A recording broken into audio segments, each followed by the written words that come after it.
Je vais commencer par dire bonjour aux personnes qui sont ici. Tout d'abord, Robbie Ryan. Non, Robbie n'est pas là. Je crois qu'il prend un bain dans la Méditerranée. Il n'a pas de vêtements sur lui. Bon, ça m'intéresse beaucoup. Nous avons deux personnes du film ici. Claire Robertson. Vous pouvez vous lever, s'il vous plaît, tous les deux.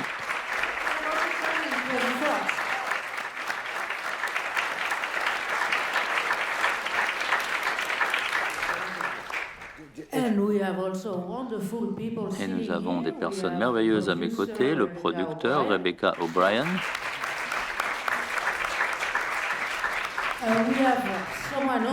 Nous avons quelqu'un à l'écran, l'actrice Amna Al-Ali. Voilà, elle nous entend. Bonjour. Elle est au Royaume-Uni. Et nous avons Ebla Marie.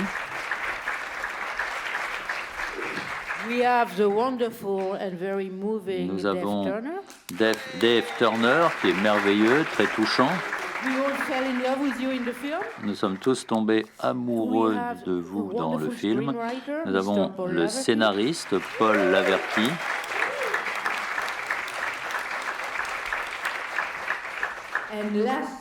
Et enfin, et ce n'est pas le moins important, le merveilleux, exceptionnel Ken Loach.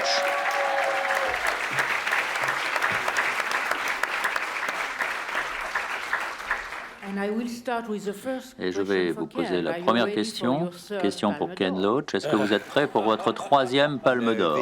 Il y a deux réponses à cela. La première, c'est, comme vous pouvez vous y attendre, le prix principal est de pouvoir présenter le film au public de Cannes, qui est tout à fait spectaculaire et très généreux. Voilà, ça c'est déjà le principal prix. Mais il y a un autre prix également, c'est qu'on se souvienne de la palme Dog, la palme du chien, là, qui est remise au meilleur chien dans un film du festival. Je ne sais pas si nous allons gagner cette année, mais nous aurons pour le chien une mention honorable.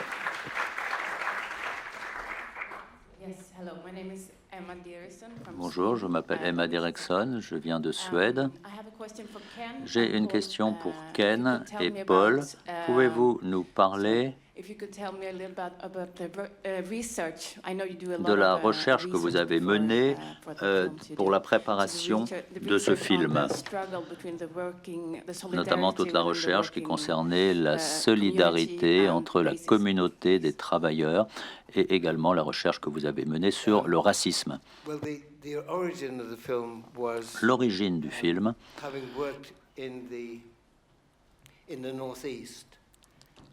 et le Nord-Est. J'avais travaillé dans le Nord-Est pour deux films. C'est la région la plus en difficulté sur le plan économique au Royaume-Uni, une région anciennement industrielle. Nous avons étudié la solidarité des habitants de cette région. Et nous avons également contacté les réfugiés de la guerre en Syrie qui sont logés dans des quartiers où on ne peut pas les voir.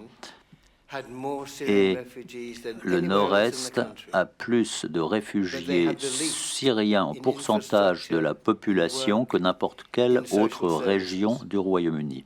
Mais c'est une région où il y a très peu de services sociaux. Pourquoi en est-il ainsi? Parce que le gouvernement ne veut pas que l'on sache qu'ils sont là, ces réfugiés. Donc, nous avons pensé avec Paul et Rebecca qu'on pouvait tourner un film dans cette région. Paul a commencé sa recherche, il a créé les personnages. Donc, c'est grâce à lui que ce film existe. Merci de votre question. Oui, au tout début, nous avons visité cette région. À la fin du film, il y a une procession et puis on dit merci à tous les Syriens qui participent à notre vie commune dans cette région. Ils n'ont pas voulu donner leur nom. Donc je saisis cette occasion pour remercier les centaines de personnes auxquelles nous avons parlé et qui ont eu le courage de nous faire partager leur vie. Ils ont subi un traumatisme énorme lorsqu'ils étaient dans leur pays, avec beaucoup de cruauté, et ça a été une expérience humaine extrêmement profonde de les rencontrer. Comme vous le voyez dans la scène de la cathédrale, on voit beaucoup de ces personnes, et on a donc pensé à toutes ces personnes en écrivant le scénario. Donc un grand merci à tous ces réfugiés. Je dois dire également que ce que la Ligue arabe et Assad, la Ligue arabe a accueilli à nouveau Assad sur la scène internationale après tout ce qu'il a fait, toutes les tortures, les assassinats, les meurtres. Que des gens puissent se comporter ainsi et garder la tête haute et être accueillis dans la communauté internationale est tout à fait honteux. Donc je suis très heureux que Amna Al-Ali soit ici parmi nous.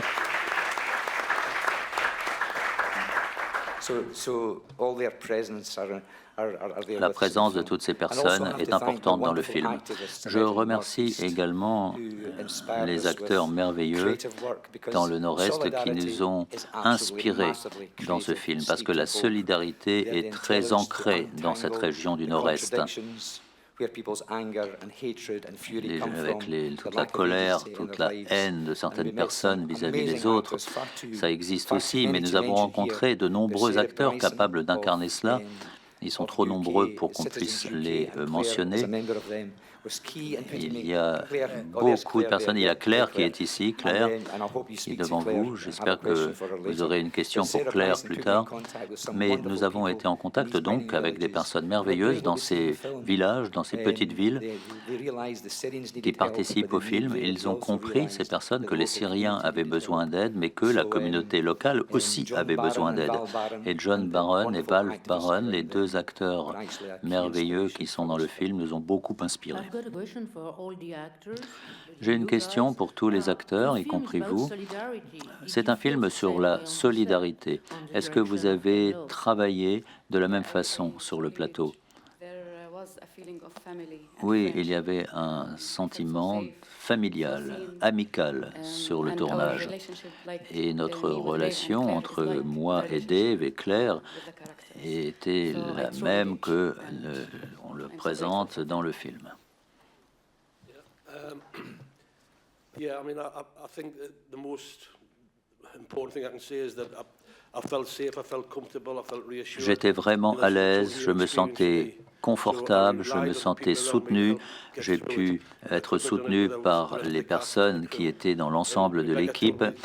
Et sans cette équipe, je n'aurais pas pu faire ce que j'ai fait.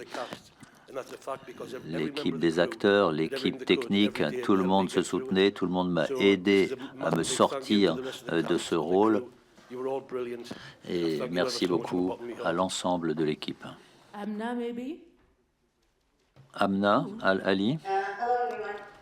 Bonjour.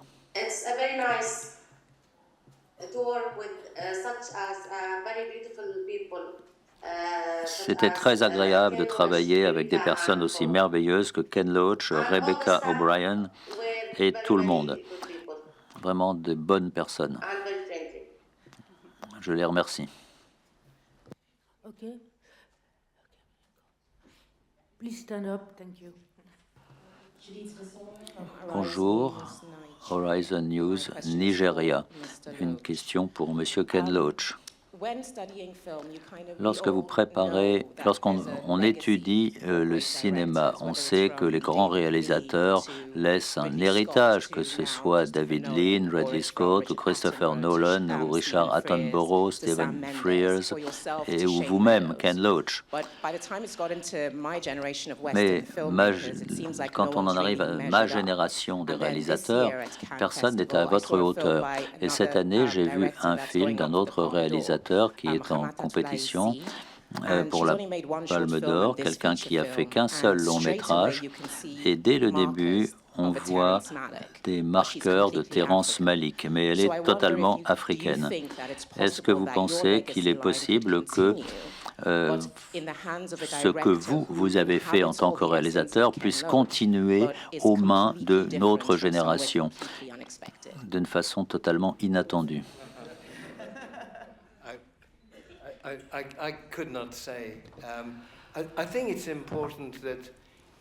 Je pense qu'il est important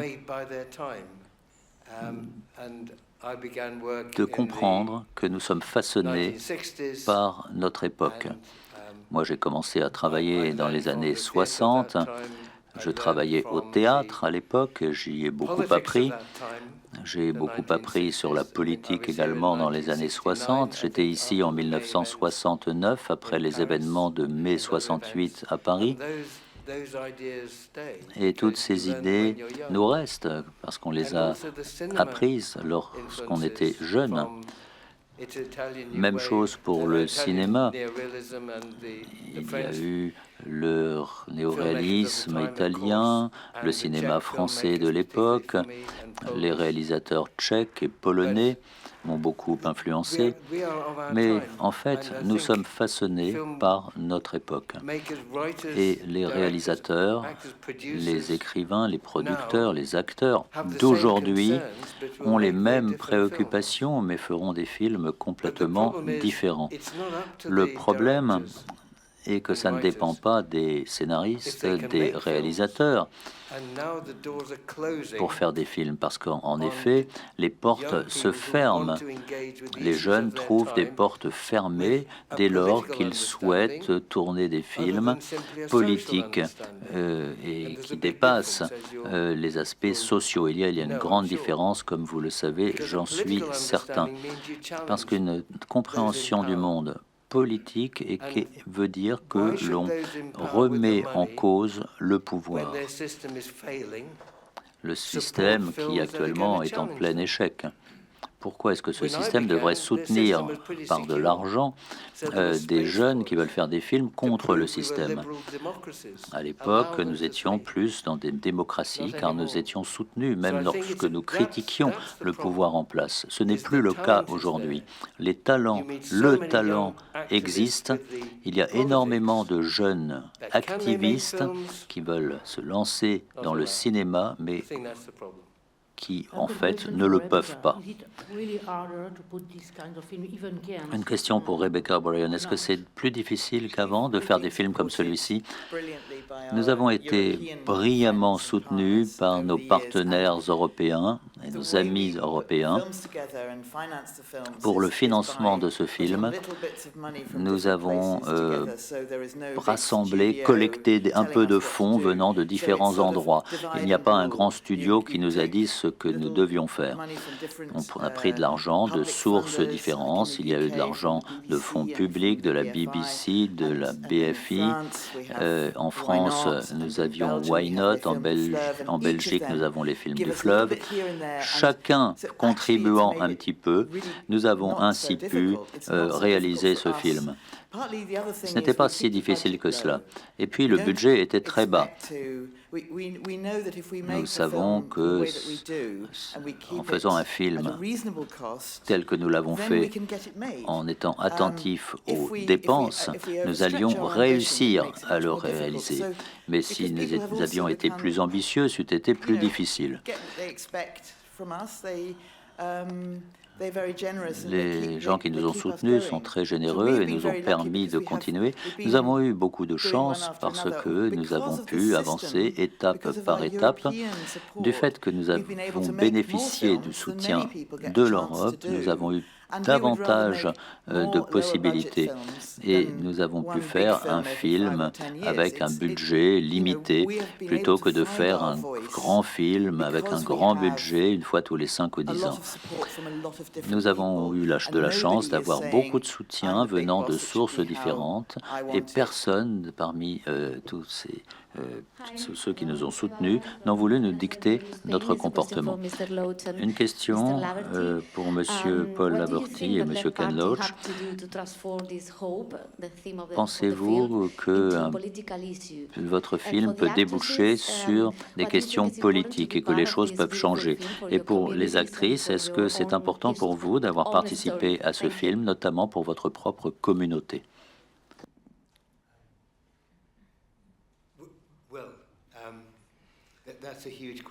Ça, c'est une énorme question que vous posez.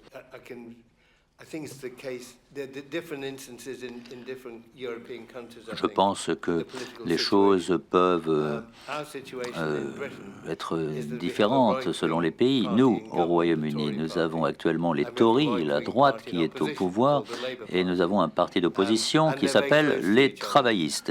Mais en fait, ces deux partis sont très proches les uns l'un de l'autre. Vous pourrez mettre une feuille de papier de cigarette entre ces deux partis. Mais qui, dans ces partis, remet le système en cause? Ce système qui fait la promotion, en fait, de la pauvreté, de la faim, de la dépression économique. Le système veut perdurer. Et tout cela mène à des guerres dès lors que ce système veut défendre sa sphère d'influence.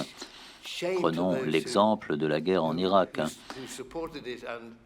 Ceux qui l'ont soutenu, qui ont fait cette guerre, devraient avoir honte. Tony Blair devrait être au tribunal de la Haye plutôt que de gagner des millions en donnant des conférences à droite à gauche. Même chose pour Bush. Et donc, ça a créé un problème énorme au niveau des réfugiés. Et les réfugiés, bien sûr, en sont les victimes. Et lorsque les réfugiés viennent chez nous, notamment en Grande-Bretagne, eh bien, on leur ferme la porte. Tout cela pose problème. Pour que les choses changent, il nous faut un gouvernement qui va rendre le pouvoir au peuple, qui va améliorer les services, qui va pouvoir utiliser les ressources du monde pour le bien-être de tous et pas uniquement pour le bénéfice des grandes corporations qui déclarent des guerres ici ou là dans le monde. Ça, c'est un changement énorme. C'est cette opposition-là qu'il faut façonner, qu'il faut construire. Et tout cela, c'est l'œuvre d'une vie.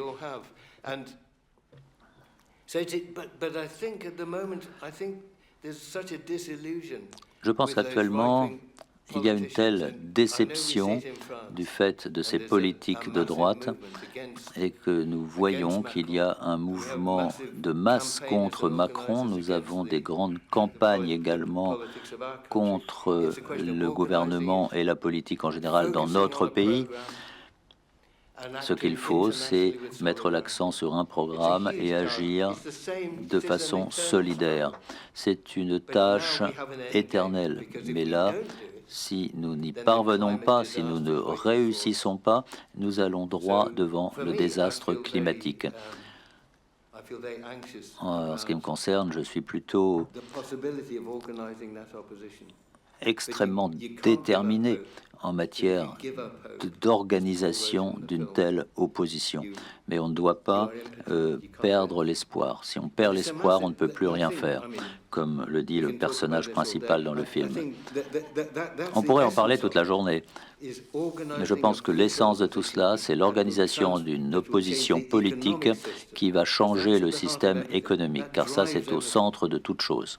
C'est cela qui dirige tout. C'est cela qui crée la pauvreté d'un côté et la grande richesse avec les yachts dans le port de l'autre côté.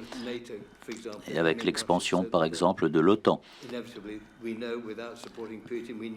Sans soutenir Poutine, nous savons ce que Poutine va faire. Donc voilà le problème, organiser l'opposition.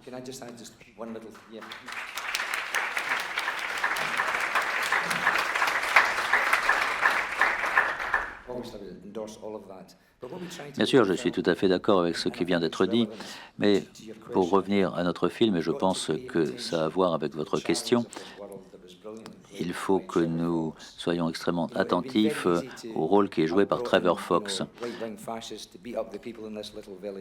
Il est très facile de traiter de fascistes les gens de ce petit village. Mais en fait, le grand défi consiste à écouter les gens et à essayer de contenir cette furie, cette colère d'une certaine partie de la population.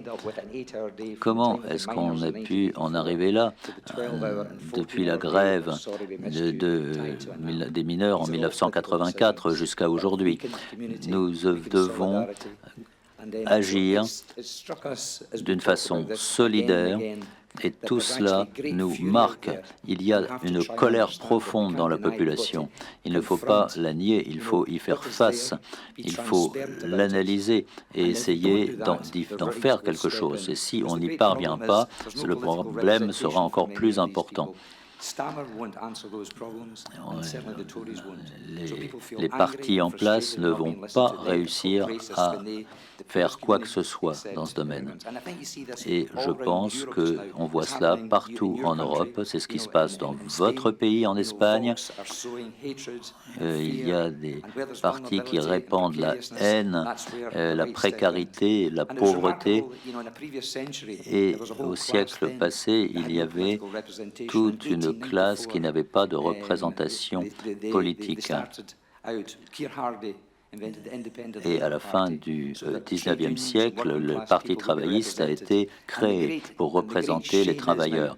Et la plus grande honte aujourd'hui, c'est que ces partis ne mettent plus la solidarité en avant.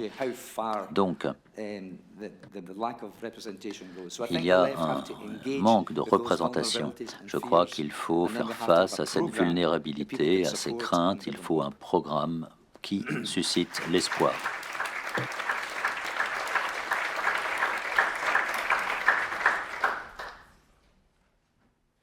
Good morning, Chaz Ebert, Chicago. Bonjour, Chaz Ebert, Chicago. À Hollywood, on dit que si on veut envoyer un message, il faut envoyer un télégramme. Maintenant, je vois que si on veut envoyer un message, il faut que Ken Loach fasse un film. Je crois que votre film montre beaucoup de compassion et d'empathie, de bonté et de pardon. Le rôle de Charlie dans le film est très important. Dans le temps, il y a eu des films comme Thin Blue Line ou d'autres documentaires qui ont réussi à modifier, à amender certaines lois aux États-Unis ou à réouvrir certains procès.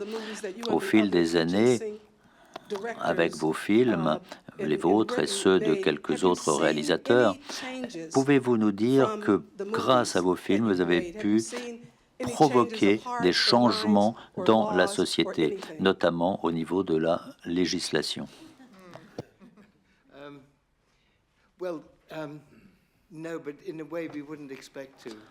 Non, mais ce serait d'une façon à laquelle on ne pourrait pas s'attendre.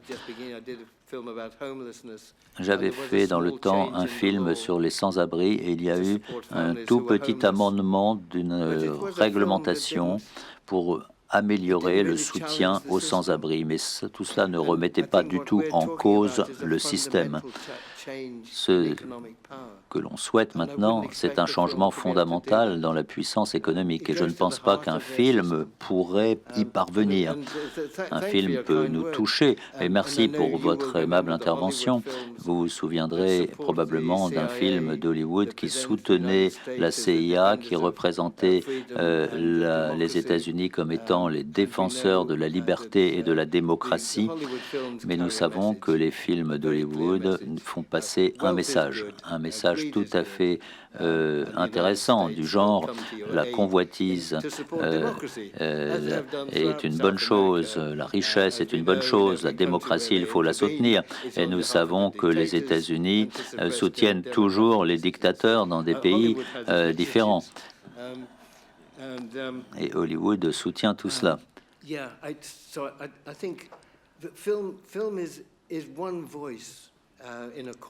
Le cinéma, c'est comme une voix dans un chœur. Et si nous pouvions être une voix dans le cœur de l'opposition, ce serait vraiment déjà quelque chose. Mais c'est le plus que nous puissions espérer. Mais enfin, c'est une bonne chose de faire partie d'un chœur. Tout cela est une action collective. En tout cas, merci pour votre question. Merci beaucoup pour votre question. Effectivement, notre film, il y a Pascal Cousteau, il y a des distributeurs remarquables en France et nous avions eu une projection à Paris avec des centaines de syndicalistes. Et ce n'était pas un manifeste, mais lorsqu'on a vu Sorry, We Miss You, et nous avons pu prendre conscience de beaucoup de choses. C'était extrêmement utile. Il y a beaucoup de projections. Il y a eu 600 projections dans des villages avec moi, Daniel Blake, et ça a vraiment intéressé beaucoup de monde. Et le gouvernement conservateur également a une politique qui n'est pas satisfaisante. Donc, lorsqu'on projette ce film, eh bien, les gens se reconnaissent dans ce film. Et notamment avec Jeremy Corbyn il y a quelques années. Donc tout cela est un débat qui est intéressant. J'espère que ça va pouvoir aider. Une question de Slovénie. Merci beaucoup d'avoir fait ce film. Et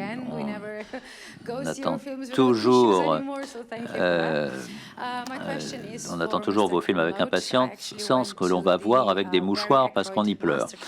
Donc, Monsieur Ken Loach,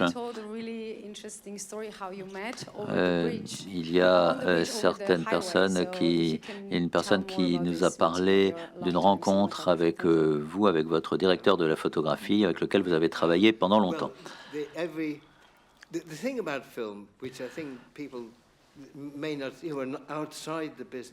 On n'a peut-être pas conscience de cela, on ne comprend peut-être pas toujours que dans le cinéma, il faut des partenariats.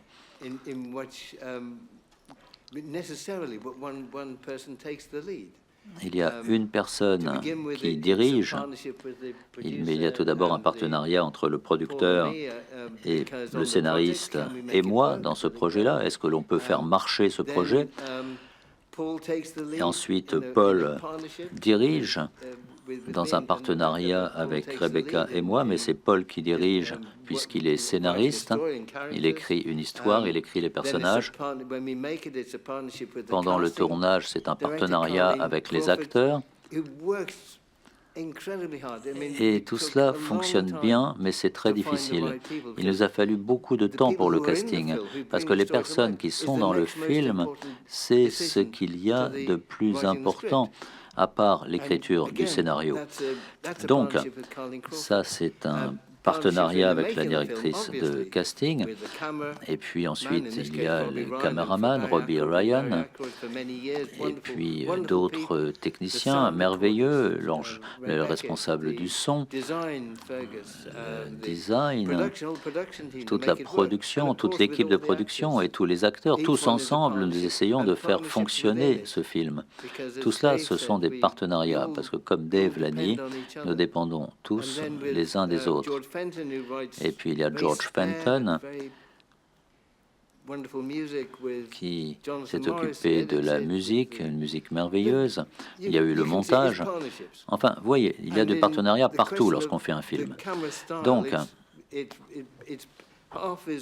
ensuite, le style de la caméra se repose sur des décisions qui sont prises par le caméraman et par d'autres, mais on s'écoute les uns les autres. Et ma réponse est un petit peu ennuyeuse parce que les gens préfèrent peut-être des personnes égocentriques dans le cinéma, mais c'est pas du tout cela dans le cinéma. C'est pour cela que je déteste les génériques qui disent que c'est un film parce qu'on pourrait mettre c'est un film par Kodak ou un film de Kodak. Mais tout le reste, c'est juste une question de groupe. Je voudrais ajouter un point ici.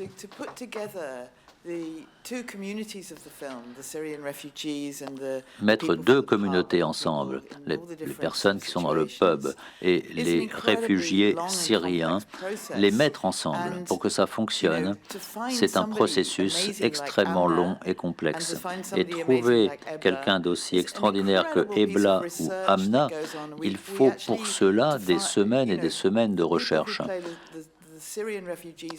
Les personnes qui jouent les réfugiés syriens du film sont des réfugiés syriens. Ce ne sont pas des acteurs. Ce sont des acteurs parce qu'elles sont dans le film, ces personnes, mais ce sont tous des réfugiés syriens. Et donc, quelqu'un comme Amna qui accepte de s'exposer à quelque chose de si étranger, à se mettre face à un public, est un véritable bond en avant. C'est quelque chose d'exceptionnel. Donc, nous avons effectué beaucoup de recherches lors du casting.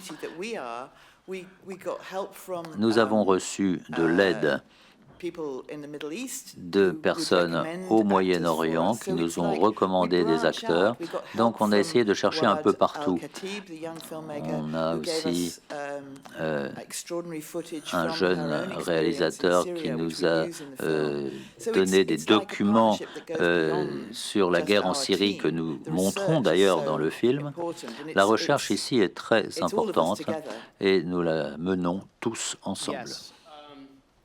Anthony D'Alessandro from Deadline Hollywood, back here. Une question de Hollywood. Monsieur Ken Loach, on dit que c'est votre dernier film, même si on a l'impression que vous avez encore beaucoup à dire.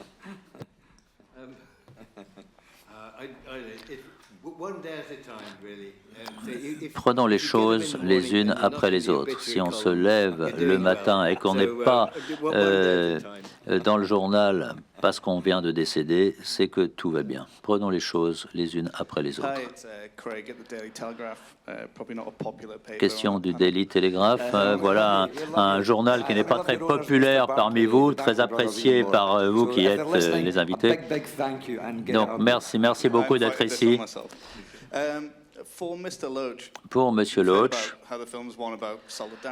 votre film traite de solidarité, traite toute l'influence des syndicats dans Moi, Daniel Blake. Est-ce que vous êtes mal à l'aise parce qu'à Cannes, on a empêché les manifestations des syndicats? Oui, nous avons rencontré des syndicalistes depuis que je suis à Cannes. On va en rencontrer encore d'autres prochainement. Alors, empêcher les manifestations, ça, ce n'est pas une nouveauté.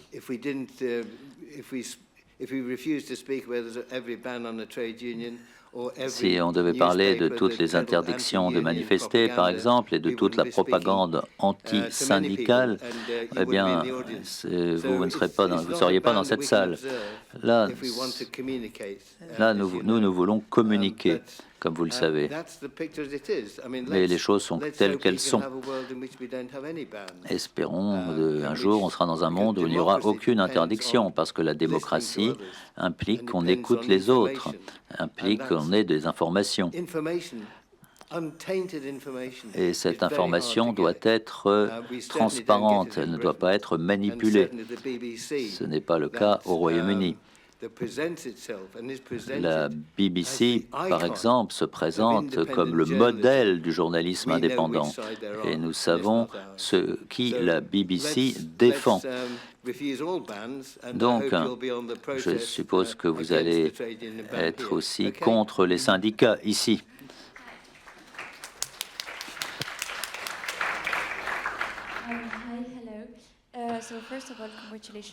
Tout d'abord, félicitations à vous tous. C'est un très grand film. J'ai une question pour Dave Turner. Je voudrais savoir si ce rôle est important pour vous, ce qu'il implique et comment vous vous y êtes préparé. J'aimerais bien avoir la réponse.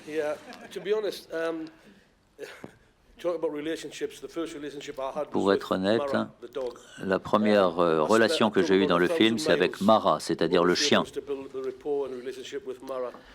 Il m'a fallu un petit peu de préparation pour que je me prépare à la relation et que je sois à l'aise avec le chien Mara.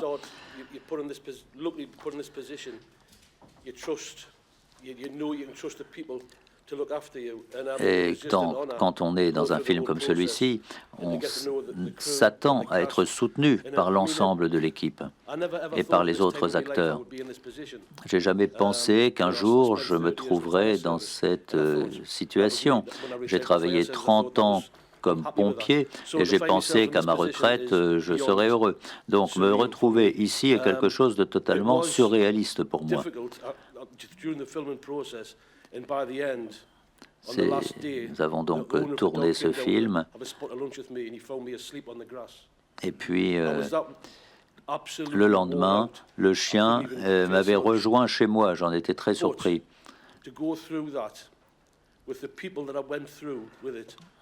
Avoir tourné dans ce film avec toutes les personnes, avec Ebla, avec Claire, avec tous les autres, c'était une expérience qui m'a rendu extrêmement humble.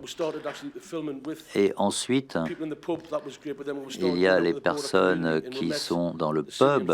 Nous avons rencontré les familles syriennes, nous avons entendu leurs histoires personnelles. Nous avons appris tout ce qu'ils avaient dû subir. C'était plus que ce que j'ai jamais subi dans ma propre vie.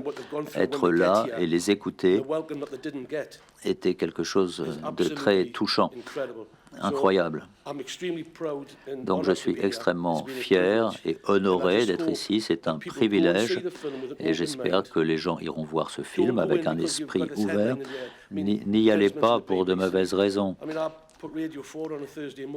À la BBC, par exemple, j'écoute la radio 4 le matin et le titre c'est Est-ce que la Grande-Bretagne va bien? Donc il faut aller voir ce film en laissant toute idée préconçue, tout préjugé de côté. Il faut mettre l'accent sur ce que nous avons en commun et non pas sur ce qui nous divise. Moi, je suis une personne complètement différente d'avant le tournage. J'espère que je me suis amélioré pendant le tournage.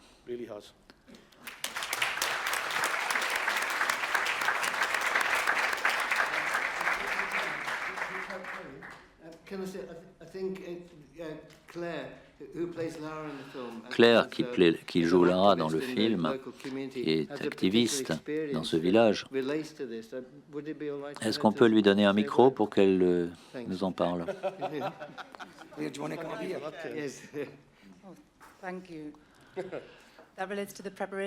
Merci.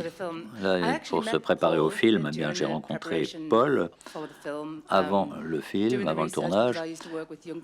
Je travaillais, moi, avec des jeunes qui s'étaient tournés vers l'extrême droite. Et il était intéressant de voir comment leur haine et leur colère s'exprimaient. J'ai eu une conversation avec Paul dans un café. Et il m'a expliqué que cette histoire traitée de solidarité, travailler avec David et Dave était un grand privilège. Nous avons rencontré les familles syriennes et Amna notamment, avoir rencontré Amna Al-Ali est un grand privilège. Notre communauté du nord-est de l'Angleterre mérite mieux. Il y a des gens qui doivent lutter chaque jour pour s'en sortir. Et parmi ces gens, certains nous ont parlé de leur rôle d'activistes et nous avons donc ensuite rencontré d'autres personnes. Nous avons souhaité lutter également, nous luttons depuis des années pour assurer un meilleur avenir aux jeunes. Et j'espère que le personnage de Laura symbolise très bien toute cette lutte. Merci beaucoup. Je suis vraiment navrée. Thanks a lot for all these wonderful words. Thank you so much. Ken has something to say. One very quick word. Oui, juste un dernier mot, très rapidement. Please, please, please. It's really important this. Il est très important que Amna soit ici présente par le biais de l'écran de télévision. La voix des Syriens n'est pas entendue. Donc, si vous avez encore un peu de temps, donnons la parole à Amna Al-Ali pour qu'elle nous parle de son expérience et de la façon dont elle a réussi à fuir la guerre. C'est vraiment très important car c'est une occasion extrêmement rare que l'on a et nous leur devons tellement. Est-ce qu'on peut passer 30 secondes à lui donner la parole? Bien sûr, pour que Amna prenne la parole. Okay. Thank you, Ken. Merci. This film tells a story. Many refugees. Dans ce film, il y a plusieurs réfugiés syriens qui jouent. Je dois dire que nous avons eu des difficultés depuis que nous sommes arrivés en Europe, mais nous avons aussi beaucoup été aidés. D'autres réfugiés ont connu des choses extrêmement difficiles dans leur vie. Je voudrais dire pour tout le monde, s'il vous plaît, aidez les gens, parce que tous les réfugiés du monde ont été contraints de quitter leur pays. Ils n'avaient pas d'autre choix. Et je dois remercier Ken Loach pour ce film merveilleux et pour cette occasion qui m'a été donnée d'y participer. Merci à tous.